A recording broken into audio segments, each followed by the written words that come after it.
വേദാംഗ ജ്യോതിഷത്തിലെ അമൂല്യമായ അറിവുകളും ആധ്യാത്മിക ജ്ഞാന ഉപദേശങ്ങളും പകർന്നു തരുന്ന പ്രശാന്തം ആസ്ട്രോ ചാനലിലേക്ക് ഏവർക്കും സ്വാഗതം. കൊല്ലവർഷം 1200 ആണ്ടിലെ കുംഭസംക്രമം മകം നക്ഷത്രത്തിലാണ്. കുംഭം 1-ാം തീയതിയിലെ ഗ്രഹനില അനുസരിച്ച് മേടം രാശിയിൽ കുളികനും, എടവം രാശിയിൽ സർവേശ്വരകാരകനായ വ്യാഴവും, മിഥുനത്തിൽ കുജനും, ചിങ്ങം രാശിയിൽ ചന്ദ്രനും, കന്നിയിൽ കേതുവും, കുംഭം രാശിയിൽ ആദിത്യനും ബുധനും ശനിയും, മീനത്തിൽ ശുക്രനും രാഹുവും സ്ഥിതി ചെയ്യുന്നു. ഉത്രാടം നക്ഷത്രത്തിൽ ജനിച്ചവർക്ക് കുംഭമാസം ഗുണദോഷ സമ്മിശ്രമായിരിക്കും. ഇവർക്ക് ജോലിയിൽ പുരോഗതി ഉണ്ടാകുന്നതാണ്. ജോലിസ്ഥലത്ത് സഹപ്രവർത്തകരുടെ സഹകരണം ലഭിക്കുന്നതുമാണ്. ഇവരുടെ സാമ്പത്തിക നില മെച്ചപ്പെടുന്നതാണ്. അതുപോലെ സ്ത്രീജനങ്ങളിൽ നിന്നും സഹായ സഹകരണങ്ങൾ ലഭിക്കുന്നതുമാണ്. എന്നാൽ അസൂയ മനോഭാവത്തോടെ പെരുമാറുന്നവരുടെ എണ്ണം കൂടുന്നതാണ്.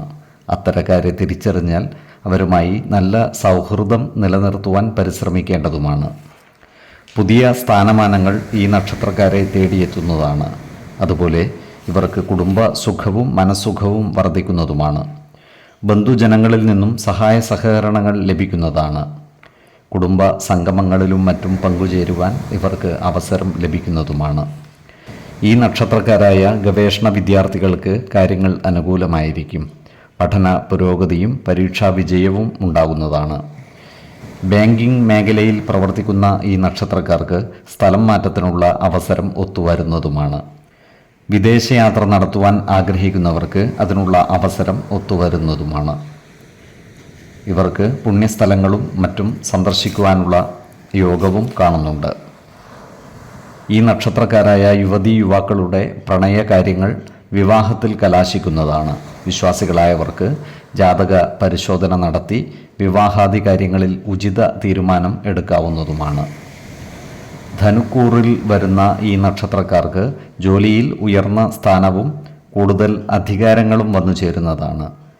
ഇവർ ആഗ്രഹിക്കുന്ന കാര്യങ്ങൾ നേടിയെടുക്കുവാൻ സാധിക്കുന്നതുമാണ്. അപ്രതീക്ഷിതമായ ധനനേട്ടങ്ങൾ ഇവർക്കുണ്ടാകുന്നതുമാണ്.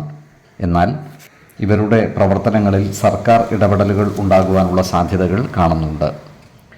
മകരക്കൂറിൽ വരുന്ന ഈ നക്ഷത്രക്കാർക്ക് സന്താനങ്ങളിൽ നിന്നും ഗുണഫലങ്ങൾ അനുഭവിക്കുവാനുള്ള യോഗം കാണുന്നുണ്ട്. സാമ്പത്തിക അഭിവൃദ്ധിയും മനസുഖവും കൈവരുന്നതുമാണ്. സ്വർണ്ണാഭരണങ്ങൾ കൈവശം വന്നു ചേരുവാനുള്ള യോഗവും ഇവർക്കുണ്ട്. നല്ല വാക്കുകളാലും പ്രവൃത്തികളാലും എല്ലാവരുടെയും ഇഷ്ടം നേടിയെടുക്കുവാൻ ഇവർക്ക് സാധിക്കുന്നതുമാണ്. ശത്രുതാ മനോഭാവം വെച്ച് പുലർത്തുന്നവരുടെ മേൽ വിജയം വരിക്കുവാനും ഇവർക്ക് സാധിക്കുന്നതാണ്. ആരോഗ്യ കാര്യങ്ങളിലും ഈ നക്ഷത്രക്കാർ ഒരു പ്രത്യേക ശ്രദ്ധ പുലർത്തുന്നത് ഗുണകരമായിരിക്കും. 3, 14, 23 തീയതികൾ അനുകൂലമാണ്. ഈ നക്ഷത്രക്കാർ ജനിച്ച സമയത്തെ അടിസ്ഥാനമാക്കിയുള്ള ജാതകത്തിലെ ലഗ്ന രാശിയുടെയും ലഗ്ന അധിപന്റെയും സ്ഥിതിയും ശുഭ പാപ ഭാവങ്ങളുടെ സ്ഥിതിയും ഓരോ രാശിയിലെയും ഗ്രഹങ്ങളുടെ സ്ഥിതിയും അനുസരിച്ച് ഇവരുടെ പൊതുഫലത്തിൽ ഏറ്റക്കുറച്ചിലുകൾ ഉണ്ടാകുവാനിടയുണ്ട്. കുടുംബ ദേവതകളെയും ഇഷ്ടദേവതകളെയും ഉപാസിക്കുന്നത് ഇവർക്ക് ആയുരാരോഗ്യ സൗഖ്യമേകും. ഇഷ്ടദേവതാ മന്ത്രം 108 തവണ ദിനംതോറും ലിഖിത ജപം ചെയ്തു വരുന്നത് ഇവർക്ക് സർവ ഐശ്വര്യങ്ങളുമേകും. നല്ല വ്യക്തി സാധനകളോടെയും ഉപാസനകളോടെയും മുന്നേറിയാൽ സർവേശ്വരാനുഗ്രഹത്താൽ ഇവരുടെ സർവകാര്യങ്ങളും മംഗളകരമാകും. നന്ദി, നമസ്കാരം. ജ്യോതിഷരത്നം പ്രശാന്ത് കണ്ണൂർ.